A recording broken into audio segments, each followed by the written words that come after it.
في ارقام كتير صعب انها تتكرر في تاريخ كرة القدم. في ارقام زي اكتر اهداف مثلا في موسم واحد، عدد اهداف معين، اكتر عدد اسيستات معين، حاجات زي كده. في ارقام كتير صعب انها تتكرر تاني في تاريخ كرة القدم وصعب انها تتكسر. بس انا جايب لك النهارده 5 ارقام صعب انها تتحقق تاني في تاريخ كرة القدم. بس قبل ما نخش الفيديو يا شباب، لسه عامل اشتراك، انزل حالا بلا فعلا اعمل اشتراك وفعل زر الجرس عشان يوصلك كل جديد. وهنبدا بالرقم الخامس، والرقم الخامس 5 اهداف في 9 دقائق. وتقريبا او معظمنا عارفين الرقم ده وعارفينه كلهم وحافظينه، ان ليفا لما كان مع بايرن ميونخ قدر يسجل 5 اهداف في 9 دقائق بس، ودول كان اسرع 5 اهداف في التاريخ في اقل عدد دقايق. ده كان في ماتش مع بايرن ميونخ ضد فولفسبورج لما كانت بايرن ميونخ مهزومه 1-0 لحد الدقيقه 51، وكان جاردولا ساعتها اللي بيدرب بايرن ميونخ.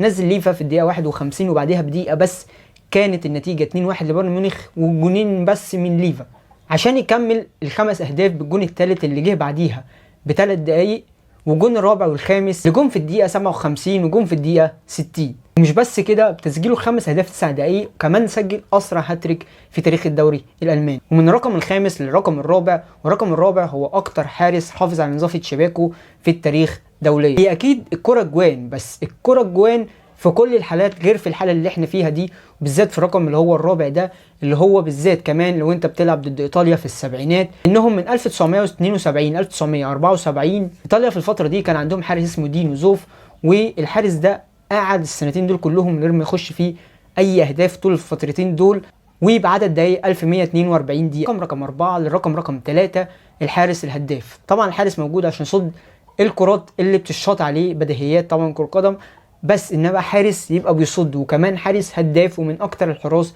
الهدافين اللي في تاريخ كرة القدم واكتر حارس هداف في تاريخ كرة القدم. اهو ده اللي عمله الحارس البرازيلي روجيريو سيني، الحارس اللي كان بيلعب مع ساو باولو وكان بيشوط ضربات الجزاء وبيشوط الفاولات، لدرجة ان الحارس ده سجل 131 هدف في كاريره كله من فاولات، معظمهم من فاولات وضربات جزاء، ومعظمهم كمان من فاولات زي ضربات الجزاء.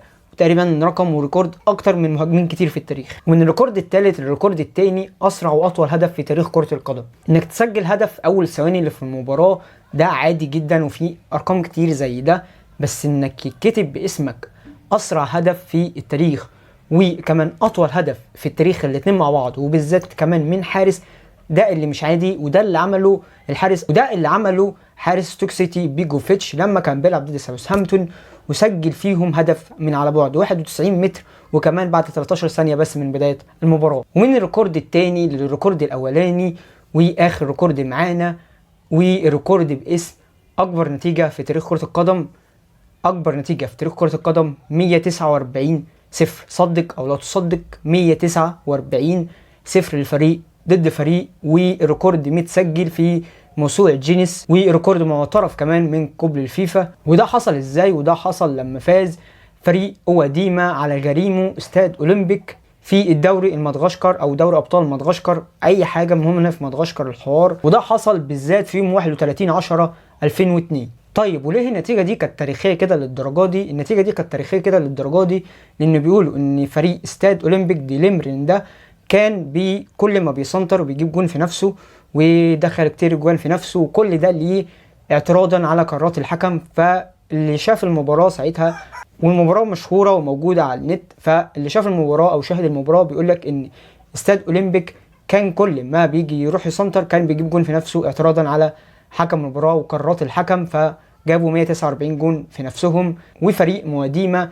فاز على استاد اولمبيك 149 عشان تبقى اكبر نتيجة في تاريخ كرة القدم. وبس يا شباب، كنا خلصت الفيديو بتاعنا النهارده. ما تنساش لو عملت اشتراك انزل اعمل اشتراك، ولو عجبك الفيديو ما تنساش اللايك، واكتب لي كومنت قول لي ان عجبك الفيديو. ما تنساش اللايك لو عجبك الفيديو، اي حد يشوف الفيديو ويعجبه ما تنساش اللايك، وقول لي في كومنت ايه رايك في المعلومات. ولسه في اجزاء تانية، ده الجزء الثالث ولسه في اجزاء تانية. وبس يا شباب، كنا خلصنا الفيديو بتاع النهارده. ما تنساش لو عملت اشتراك انزل اعمل اشتراك وفعل زر الجرس عشان يوصلك كل جديد. سلام.